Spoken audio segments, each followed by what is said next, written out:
Daniel, em seu capítulo de número 3. Se você trouxe a sua Bíblia, pega a sua Bíblia, convide a pessoa que está ao seu lado para vir junto com você, percebendo que ela não trouxe a Bíblia. Livro do profeta Daniel, capítulo de número 3, versículo de número 23 a seguir. A palavra do Senhor diz assim. Quem já encontrou, diga amém.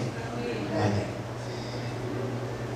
E estes 3 homens, Sadraque, Mesaque e Abednego, caíram atados, ou seja, amarrados, dentro do forno de fogo ardente. Então o rei Nabucodonosor se espantou e se levantou depressa, falou e disse aos seus capitães: não lançamos nós 3 homens atados dentro do fogo? Responderam e disseram ao rei: é verdade, ó rei. Respondeu e disse: eu porém vejo 4 homens soltos que andam passeando dentro do fogo, e não há nada de lesão neles, e o aspecto do quarto é semelhante ao Filho dos deuses. Feche os olhos, vamos fazer uma oração. Soberano Deus eterno Pai, estamos aqui nesta noite reunidos, congregados para ouvir Tua voz, para sermos ministrados pelo Teu Espírito. Fala com cada um aqui, Senhor. Revela o Teu querer, a Tua vontade às nossas vidas. Eis-nos aqui, Senhor, em nome de Jesus, amém. Vamos aplaudir bem forte e glorificar o Senhor nessa noite. Glória a Deus.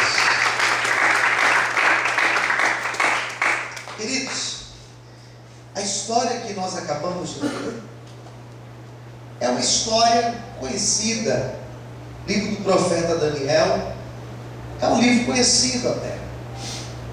Algumas passagens, principalmente essa passagem do capítulo 3, que fala dos 3 jovens que foram lançados na fornalha de fogo, e aquele outro capítulo 6, que mostra Daniel sendo lançado na cova dos leões.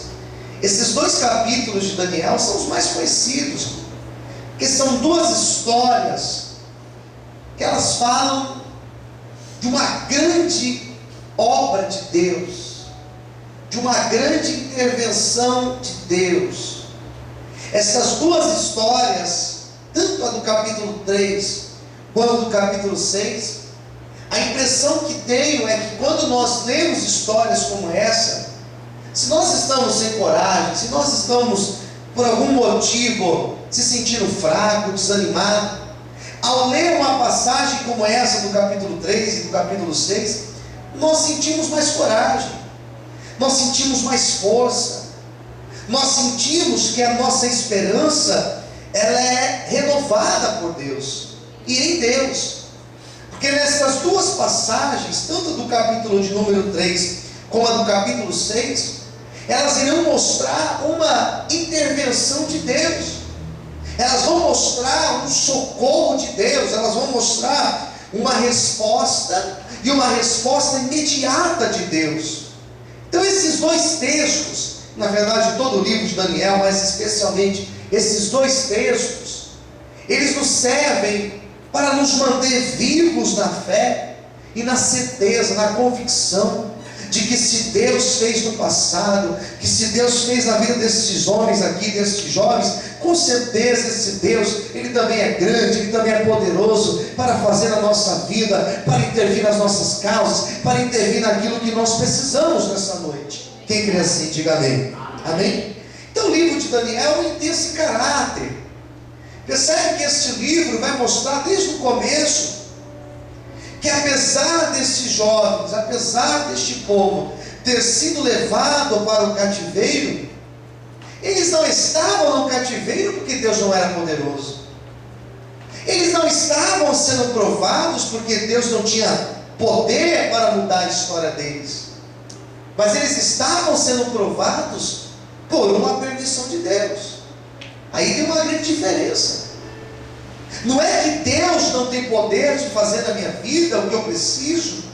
Não é que Deus não tem poder de livrar o teu povo do cativeiro, mas Deus, Ele permite nós passarmos pelos cativeiros, Ele permite nós passarmos pelas lutas, e isso não significa que Ele não tem poder para mudar a nossa sorte, mas significa que se Deus nos levou a esta situação, Ele tem um propósito excelente para fazer nas nossas vidas, por meio dessa situação que hoje nós estamos passando. Quem está entendendo, diga amém. Amém? Então esses aspectos nós podemos perceber, são essas informações que nós podemos coletar lendo a história do livro de Daniel. Esse livro de Daniel, ele está dividido. Ele tem 3 livros dentro de um só. Ele é dividido, é um dos poucos livros da Bíblia que é escrito em mais de um idioma. Tem uma primeira parte que vai mostrar todas essas histórias dos primeiros capítulos, vai mostrar as intervenções de Deus em favor do povo, e essa primeira parte é escrita no idioma aramaico. Uma segunda parte do livro é escrito em hebraico, e uma terceira e última parte do livro é escrito no idioma grego. São essas 3 linguagens, ou esses 3 idiomas que nós temos dentro deste livro, que tem uma história maravilhosa, que não fala acerca de Daniel, que não fala acerca de 3 jovens, mas é um livro que fala acerca de Deus. Eu quero deixar isso claro. A história que nós estamos lendo é uma história que fala sobre Deus. Nós vamos ouvir, nós vamos aprender sobre Deus nessa noite. Amém? Quem está disposto a ouvir, diga amém. Amém. Amém. Eu coloquei aqui nesse momento 3 histórias, ou melhor, 3 pontos nessa história, que eu gostaria de destacar para vocês de forma muito objetiva.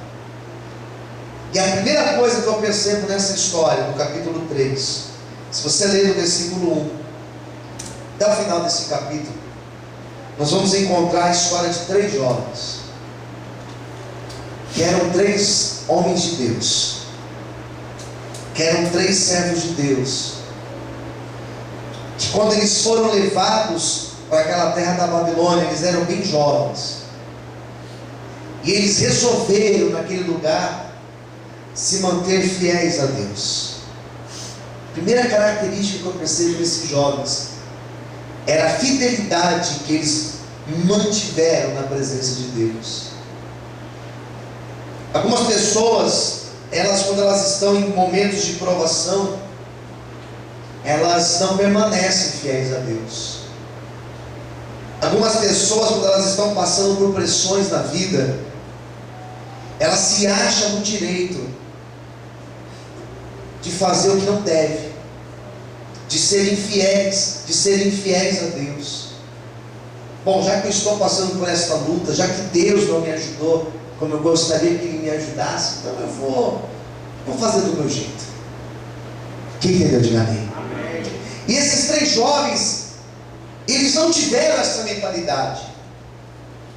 Mas no momento que eles estavam sendo provados, no momento que eles foram levados para o cativeiro, no momento que eles foram arrancados da sua casa e levados para lá, eles tinham a opção de fazer como os demais, de se conformarem com aquela situação, de levarem a sua vida naquela rotina, mas eles resolveram fazer diferente.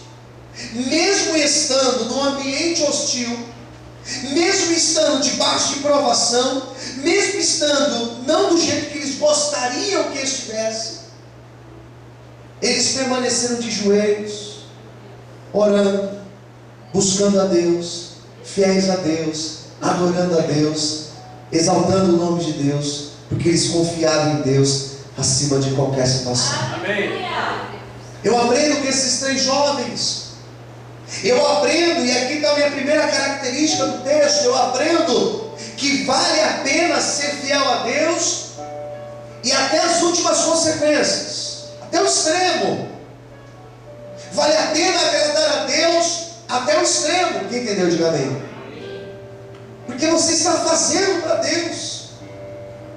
Eu ouvi uma história ontem de um jovem, e esse jovem ele ganhou uma bolsa de estudos em uma das maiores universidades de São Paulo. Ganhou uma bolsa 100%. Ele é um servo de Deus. Porém, ele teve algumas facilitações. E quando a bolsa veio, uma pessoa que trabalha lá dentro, que fez ali os atalhos para ele, quando ele conseguiu a bolsa, ele não sentiu paz para aceitar aquela bolsa. Porque ele é um servo de Deus. Quem entendeu, diga amém. O que ele fez? Ele abriu mão. Quem faz isso? Quem faz isso? Abrir mão, renunciar, permanecer fiel, mesmo estando em provação. É isso que eu percebo nesses 3 jovens, mesmo eles estando em uma grande provação, permanecendo fiéis a Deus. E no momento que eles foram provados, foi justamente no momento da provação que eles manifestaram a sua fé em Deus. Sabe quando nós temos que manifestar a nossa fé? Na hora da provação, queridos. Quem está entendendo, diga amém. Na hora que falta, na hora que está luta, na hora que o casamento está em crise, na hora que tem as dívidas, na hora que o problema financeiro é maior do que você pode suportar, é na hora que vem um problema na tua saúde, é na hora que você está passando por um vale de provação, é nessa hora que você deve manifestar a tua fé. Esses 3 jovens estavam na presença de Deus, e a Bíblia vai dizer que houve um decreto naquele reino, que todos deveriam se curvar a uma estátua, a uma imagem edificada pelo rei Nabucodonosor, e aqueles 3 jovens disseram: não, nós não iremos nos dobrar, nós vamos permanecer fiéis a Deus. É melhor agradar a Deus do que agradar o homem. Nós vamos permanecer fiel, e o Senhor honrou a posição deles. Por isso, nesta noite eu quero dizer que se nós permanecermos também fiéis, o Senhor também vai honrar e vai manifestar a glória dele também sobre as nossas vidas. Quantos acreditam nisso, glorifique e aplauda o Senhor nessa noite, em nome de Jesus. Você pode dar glória a Deus? Amém, queridos? Então nós vamos lançar a fornalha de fogo, não tem problema. Eu não tenho medo do que me pode fazer o homem. Eu confio em Deus. Aleluia. Quantos aqui confiam no Senhor? Diga amém. Amém. Então fala assim para quem está no teu lado: vale a pena confiar em Deus. Vale a pena, queridos, e vale a pena mesmo. Eu posso dizer, vale a pena mesmo. Porque nem o fio da nossa cabeça será tocado. Amém. Se Deus não permitir. Glória a Deus. E olha que eu tenho poucos fios de cabelo, né? Meu irmão ali também tem poucos. Mas Deus não vai permitir tocar nas nossas vidas. Quem entendeu, diga amém. Amém. Que os anjos do Senhor, eles estão acampados ao nosso redor. Amém. Amém, queridos? E se Deus por acaso permitir a provação, não temas. Ele vai entrar conosco na fornalha e Ele vai nos dar vitória. Quantos podem adorar e exaltar o Senhor nessa noite? Aleluia!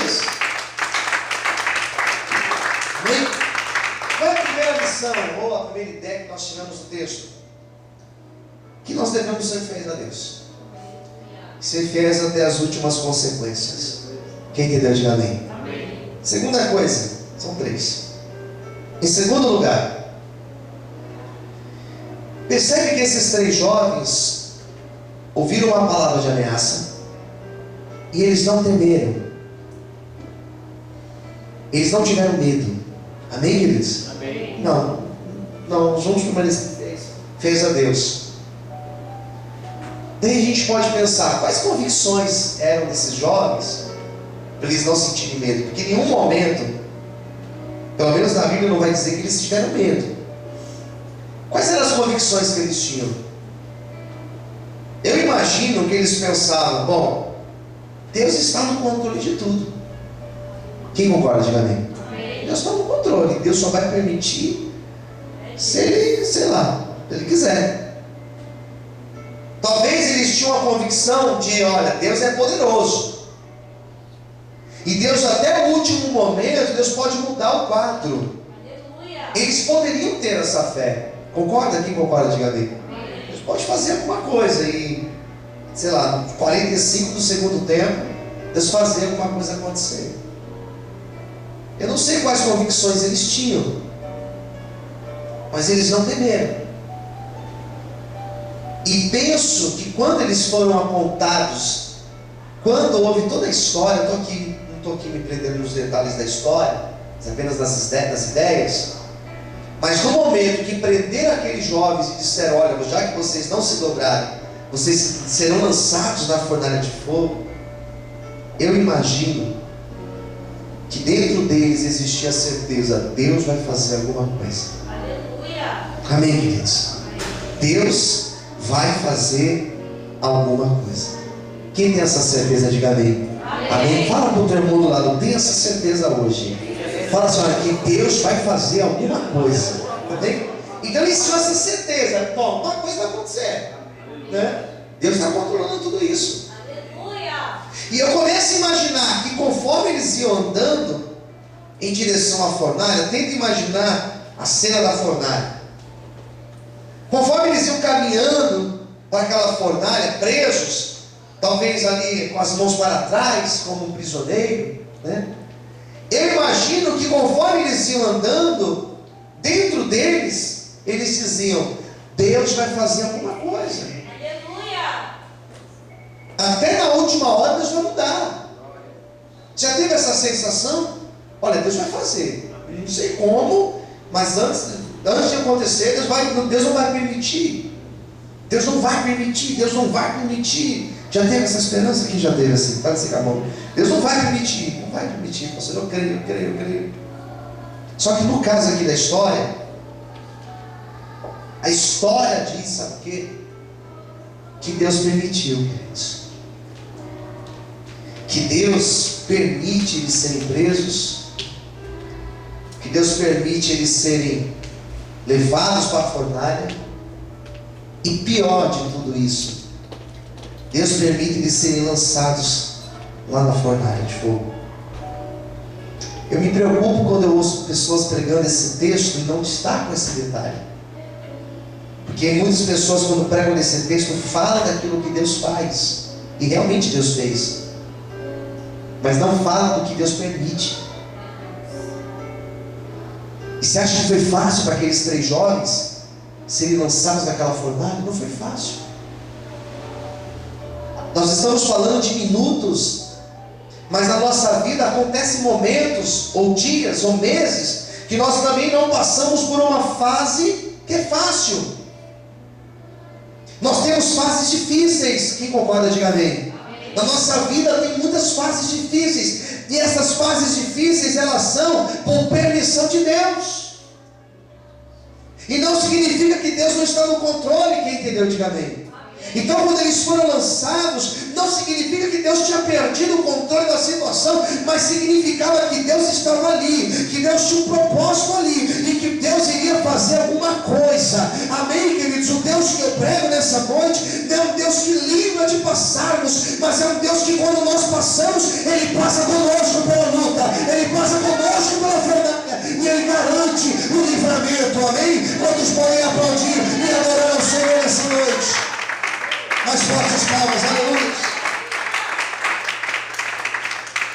Amém, queridos? Deus não vai permitir, mas bom, Deus permite.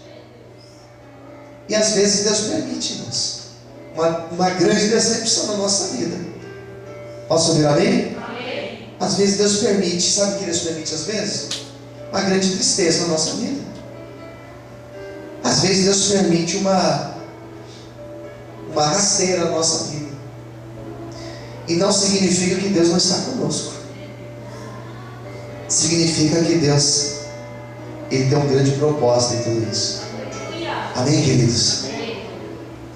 E a história do capítulo 3, se você ler o começo da história, se você ler os 3 primeiros versículos, você não entende o agir de Deus. Se você ler os 3 versículos do meio, você não entende o agir de Deus. Mas se você ler os 3 últimos versículos, você consegue compreender o agir do Senhor. Aleluia. Então algumas coisas da nossa vida nós não entendemos no começo, nem no meio, mas lá na frente nós compreendemos que Deus tem um grande propósito em tudo isso. Quem entendeu? Diga amém. Amém. Vamos lá agora, para a última parte. A pregação hoje vai ser rápida. Em terceiro e último lugar, a história vai mostrar que devemos permanecer fiéis a Deus, que Deus vai intervir, mas Ele não vai intervir antes, mas Ele vai intervir no meio da nossa aprovação. E em terceiro lugar, Deus sempre tem um propósito bom nas nossas provações. Não somente um propósito bom, mas Ele tem um propósito até de exaltação por meio desta aprovação que hoje nós estamos passando. Você crê nisso? Você recebe esta palavra para a tua vida? Então levanta a sua mão para o céu. Eu quero profetizar sobre a tua vida que depois de toda a situação, todo o levante do adversário, existe um tempo de honra sobre a sua vida chegando. Quem recebe esta palavra bate palma e glorifica ao Senhor bem forte. Aleluia! Graças a Deus. Você quer ver um exemplo? Vamos ler os últimos versículos para nós finalizarmos a conversa de hoje. Daniel capítulo 3, versículo 28, versículo 29 e o versículo 30. Eu vou pedir para você pegar a sua Bíblia, para a gente ler junto, para você compreender se de fato eu tenho razão naquilo que eu estou te apresentando nesta noite. Vamos lá, olha o que diz o versículo 28. Falou Nabucodonosor. Sabe quem é Nabucodonosor? O mesmo que tinha aberto a fornalha e tinha mandado que os três fossem lançados. Olha o que ele disse, preste atenção nas palavras de Nabucodonosor. Bendito seja o Deus de Sadraque, Mesaque e Abednego, que enviou o seu anjo e livrou os seus servos que confiaram nele, pois eles não quiseram cumprir a palavra do rei, preferindo entregar os seus corpos para que não servissem e adorassem algum outro Deus, senão ao seu Deus.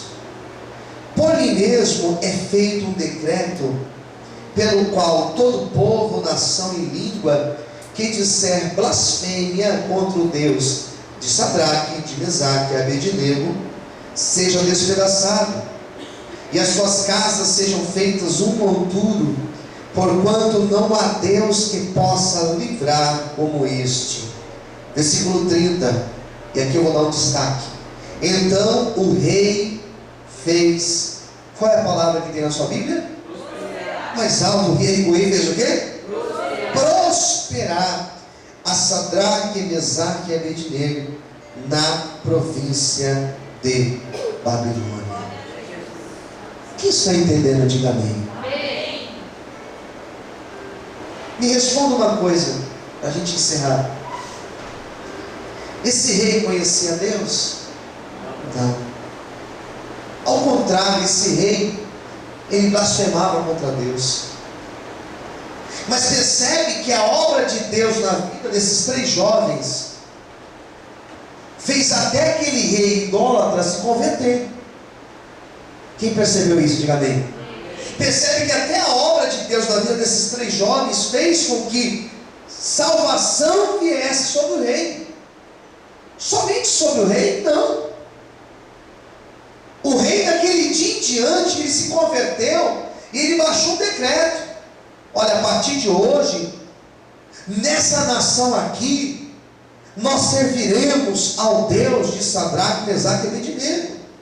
É mais ou menos aconteceu uma situação na nossa vida, é mais ou menos aconteceu um problema na tua vida, e o prefeito de São Paulo se converter, ou o governador de São Paulo, ou então o presidente da república, o presidente se converter e falar: a partir de hoje nós somos uma nação, nós somos um povo, um estado ou uma cidade que serve a Deus. A partir de hoje nós estaremos aqui adorando a Deus, porque não existe Deus como o Deus daquele servo ali ou daquela serva. É isso, irmãos. Houve uma comoção popular. Todo o povo que não tinha ouvido falar de Deus se converteu com aquela história. Quem entendeu, diga amém.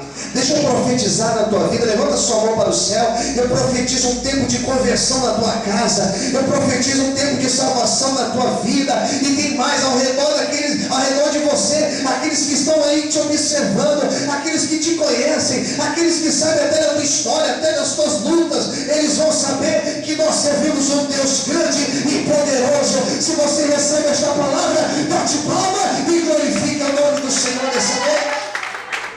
Você pode dar glória a Deus? Amém? Houve conversão e o que mais aconteceu? Olha a última parte aqui. Vai dizer que ele fez prosperar. Ele prospera os 3 jovens. Quem entendeu, diga amém. O que significa isso? Houve crescimento. Houve prosperidade. Houve honra de Deus na vida desses 3 jovens. Ontem eu preguei um texto. Se quiser ligar para mim o fundo musical, pode ligar, por favor. Ontem eu preguei um texto. Não sei se vocês, quem esteve aqui no culto de ontem, o Salmo, olha o que diz aqui. Eu não vou pregar de novo, claro que não, mas só para você entender como faz sentido com essa história. O Salmo 75, versículo 7. Salmo 75, 7 diz assim, olha: mas Deus é o juiz, a um abate e a outro exalta. Repita comigo: mas Deus, mais alto, diga: mas Deus é o juiz, a um abate e a outro exalta. Como que é a sequência? Ele é juiz, ele abate, mas depois que ele abate, o que ele faz? Exalta. Então esses 3 jovens aqui, eles passaram por esse processo.